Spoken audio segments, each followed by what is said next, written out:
Okay जी, now solving the question number 1। ठीक है, हम इस वीडियो में सॉल्व करेंगे इन तमाम क्वेश्चंस को। तो फर्स्ट क्वेश्चन में अगर आप देखें तो पीएच की वैल्यू आपके पास 7.26 है, जो कि नॉर्मल 7.35 से कम है। मतलब क्या हुआ कि पीएच पर हमने डिसाइड कर दी पहली चीज़ की जी स्टेप 1, जिस तरह हमने कहा था कि एसिडोसिस हुआ है।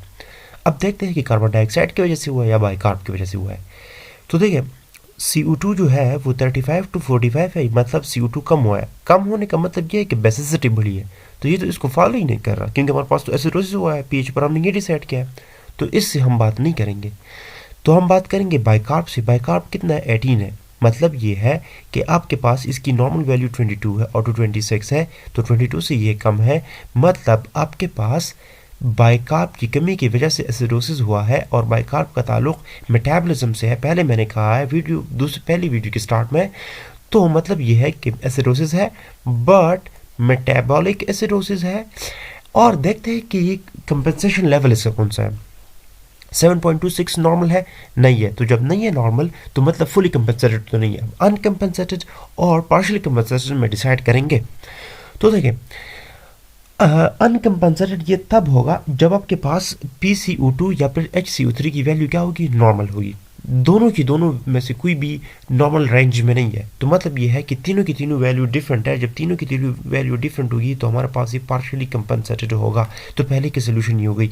अब देखते हैं जी दूसरा क्वेश्चन 7.44 है। अच्छा देखिए, एक बात मैं पहले वीडियो में भी भूल गया था, वो यही है, इंपॉर्टेंट बात है, वो यही है कि 7.35 से लेकर 0.45 के दरमियान जो है ना, ये आपके पास नॉर्मल रेंज है। लेकिन इसमें अगर कोई चीज़ 7.35 की साइड पे है तो वो एसिडोसिस काउंट होगा, और 0.45 की साइड पे है तो वो अल्कलोसिस काउंट होगा।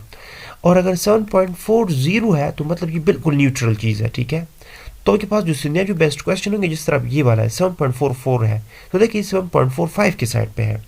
अगर 7.39 होता, 38 होता, 36 होता, 7 होता, तो फिर हम कहते कि जी वो एसिडिक साइड पे है।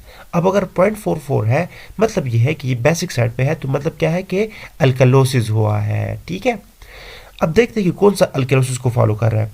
तो PCO2 की वैल्यू नॉर्मल कितनी है? 35 to 45 है। अब ये क्या हुआ है? मतलब CO2 कम हुआ है। CO2 कम होने का मतलब ये है कि आपके पास जो एसिडिटी है वो कम हुई है, बेसिसिटी बढ़ी है। तो बिल्कुल इसी को फॉलो कर रहा है। आप इसको देखें या ना देखें, इसी से हमारे पास चीज़ क्लियर हो जाती है। तो और ये CO2 का ताल्लुक किस चीज़ से है? रिस्पिरेटरी से है। तो अल्कलोसिस है, रिस्पिरेटरी अल्कलोसिस है। और देखते हैं कि कंपनसेशन लेवल कौन सा है। तो PCO2 नॉर्मल रेंज में नहीं है, HCO3 भी नॉर्मल रेंज में। अच्छा HCO3 आप देखें, ये भी नॉर्मल रेंज में नहीं है, क्योंकि 22 to 26 है, ये 21 है, तो ये नॉर्मल रेंज में नहीं है। और अगर आप देखें तो pH जो है वो नॉर्मल रेंज में है।